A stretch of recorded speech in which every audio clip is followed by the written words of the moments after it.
प्यारे बच्चों, आपका हमारे YouTube चैनल शिक्षा सदन बोधपुर में स्वागत है।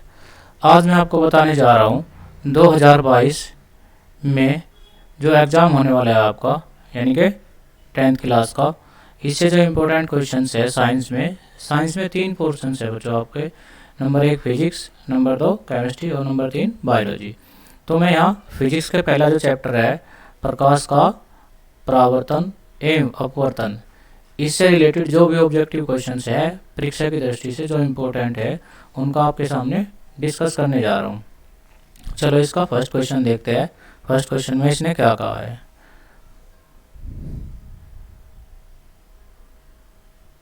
फर्स्ट क्वेश्चन में इसने कहा है बच्चों, दाढ़ी बनाने में किस प्रकार के दर्पण का उपयोग किया जाता है। तो हमें ये बताना है, जब भी हम शेविंग करते हैं, दाढ़ी बनाते हैं, तो हम कौन से लेंस का यानी कि कौन से दर्पण का प्रयोग करते हैं।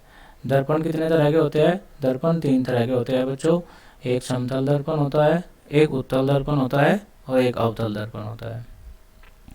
तो पहले ऑप्शन में इसने कहा है हम समतल दर्पण का उपयोग करते हैं, दूसरे में इसने कहा है हम उत्तल दर्पण का उपयोग करते हैं, और तीसरे में इसने कहा है हम अवतल दर्पण का, और चौथे में इसने कहा है इनमें से कोई नहीं। तो इसका करेक्ट आंसर जो है बच्चों वो है सी, अवतल दर्पण का। जब भी हम शेविंग करते हैं, दाढ़ी बनाते हैं, तो हम अवतल दर्पण का उपयोग करते हैं। तो ये इस क्वेश्चन का आंसर होगा बच्चों सी, यानी कि अवतल दर्पण। चलो अब नेक्स्ट क्वेश्चन देखते हैं।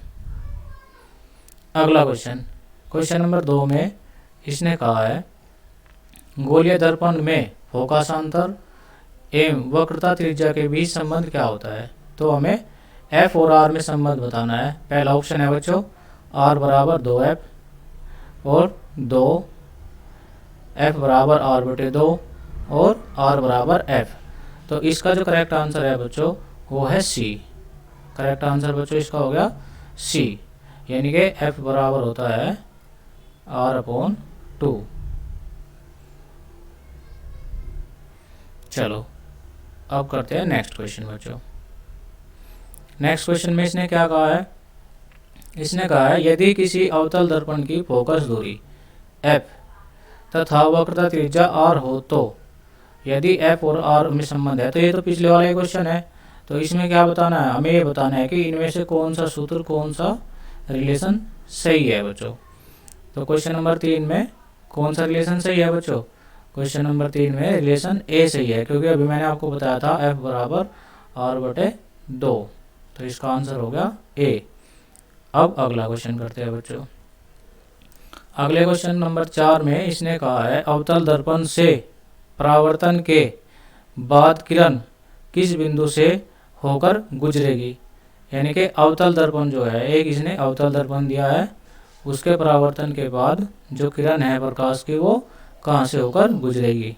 ए में इसने कहा है सी से, सी मतलब वक्रता केंद्र से, बी में कहा है एफ मतलब फोकस पॉइंट से, और पी कहा है यानी कि ध्रुव से, और डी कहा है सी और एफ के बीच से। तो इसका सही आंसर क्या है बच्चों? इसका सही आंसर है एफ, तो वो फोकस से होकर गुजरेगी। चलो अब अगला क्वेश्चन देखते हैं।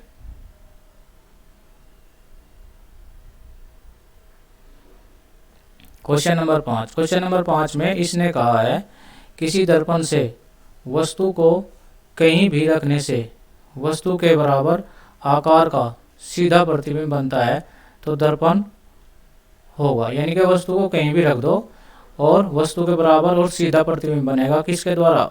उत्तल के द्वारा, अवतल के द्वारा, समतल के द्वारा या समतल उत्तल के द्वारा। तो सही आंसर बच्चों इसका क्या है? समतल के द्वारा बनता है। तो सही आंसर होगा बच्चों सी, यानी कि समतल के द्वारा।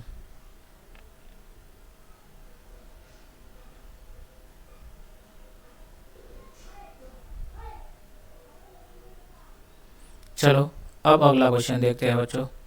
क्वेश्चन नंबर 6 में इसने कहा है प्रकाश के अपवर्तन के कितने नियम है।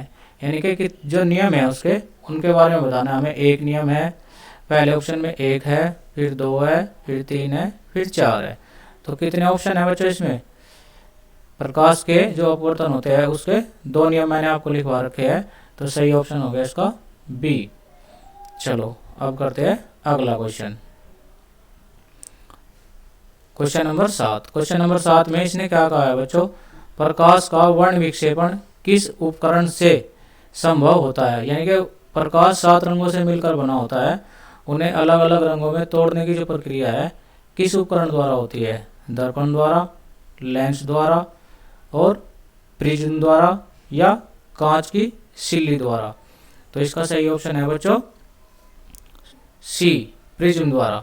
जब भी हम प्रकाश को, श्वेत प्रकाश को प्रिज्म से गुजारते हैं तो वो अपने 7 रंगों में विभक्त हो जाता है। चलो अब करते हैं अगला क्वेश्चन। अगले क्वेश्चन में इसने क्या कहा है, इसने कहा है किसी गोलीय दर्पण की वक्रता त्रिज्या, वक्रता त्रिज्या क्या होती है बच्चों, वक्रता त्रिज्या होती है आर, आर बराबर 50 सेंटीमीटर है, तो उसकी फोकस दूरी क्या होगी। अभी हमने पढ़ा था एफ बराबर आर बटे 2, यानी कि इसका आधा हो जाएगा। आधा होते ही कितना आंसर हो जाएगा इसका, इसका आंसर हो जाएगा सी। तो इसका आंसर होगा बच्चों सी। चलो क्वेश्चन नंबर 9 देखते हैं। क्वेश्चन नंबर 9 में इसने कहा है 1 मीटर फोकस दूरी वाले, यानी कि जो फोकस दूरी है वो 1 मीटर है, उत्तल लेंस की समता, यानी कि इसकी समता क्या होगी। समता बराबर होती है बच्चों कितना, P बराबर 1/f, यानी कि P बराबर 1/f। और f क्या होना चाहिए, f होना चाहिए मीटर में, f जो है वो मीटर में होना चाहिए। तो मीटर में दिया है इसने। और कौन सा लेंस है, उत्तल, उत्तल लेंस होने की वजह से इसकी जो फोकस दूरी होगी वो प्लस की होगी। अगर ये अवतल लेंस होता तो इसकी फोकस दूरी माइनस की होती, तो क्या होगा 1/1 1 हो जाएगा।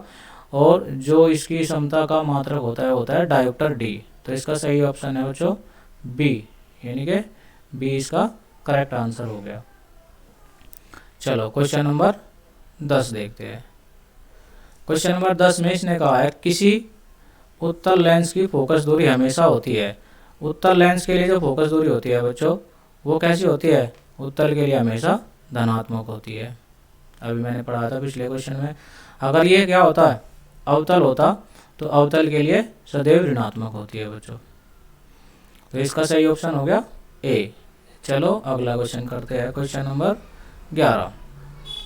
क्वेश्चन नंबर 11 में इसने पूछा है प्रकाश का वेग न्यूनतम होता है, प्रकाश का सबसे कम वेग होता है किस में होता है, निर्वात में, जल में, वायु में, कांच में।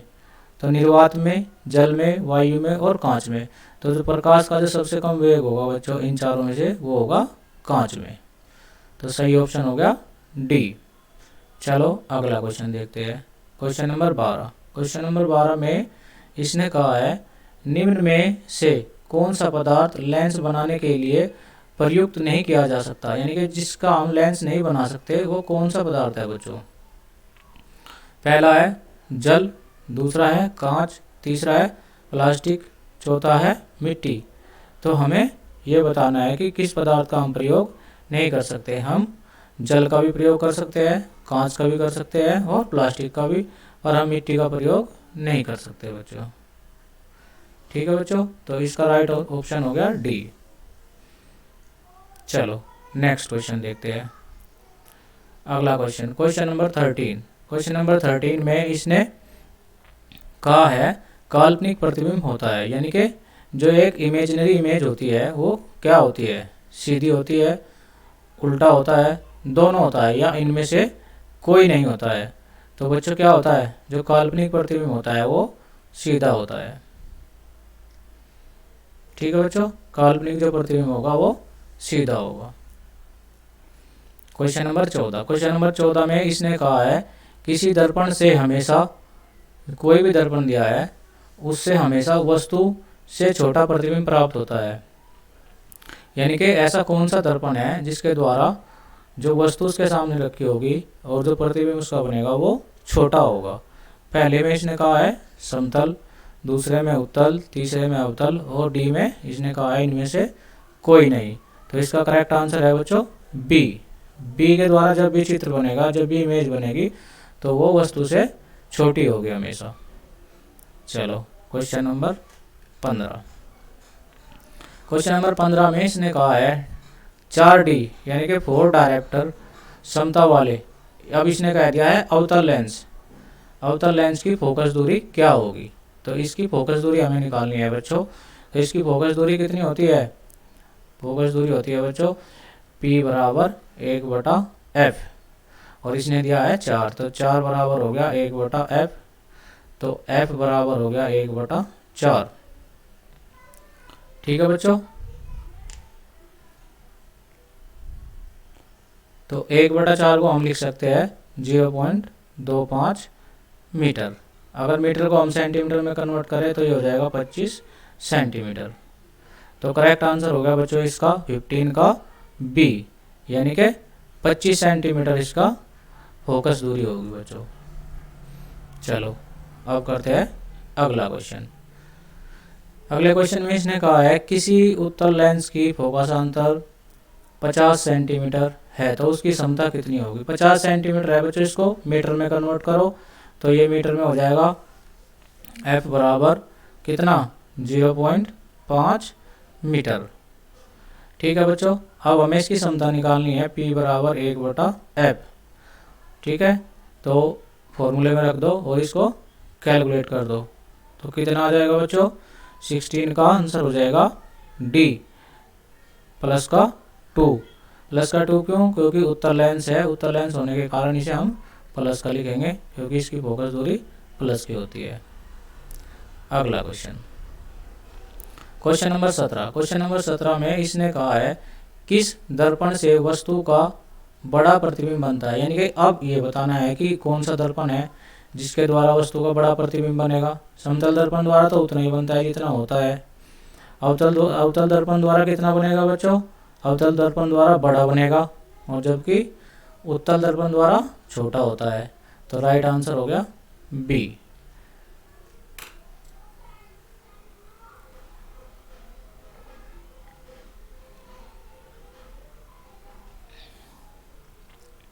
चलो अब देखते हैं इसका अगला क्वेश्चन। नेक्स्ट क्वेश्चन में इसने कहा है क्वेश्चन नंबर 18 में 2D यानी कि 2 डायोप्टर क्षमता वाले लेंस की फोकस अंतर होता है, यानी कि इसकी फोकस दूरी बताना है जिसकी क्षमता यानी कि P बराबर, जिसकी P 2D हो तो उसका F बताना है कितना होगा बच्चों।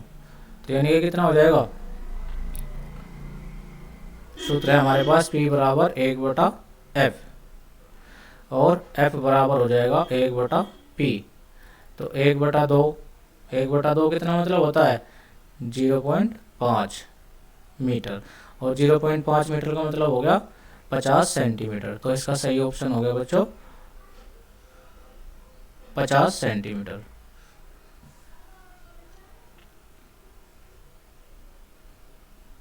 चलो अब अगला क्वेश्चन देखते हैं बच्चों। अगले क्वेश्चन में इसने कहा है प्रकाश के परावर्तन के कितने नियम है। तो परावर्तन के नियम पूछ रहा है, कितने नियम है प्रकाश के परावर्तन के नियम। प्रकाश के परावर्तन के नियम बच्चों 2 है, अभी थोड़ी देर पहले मैंने पढ़ाया था आपको, और ये आपका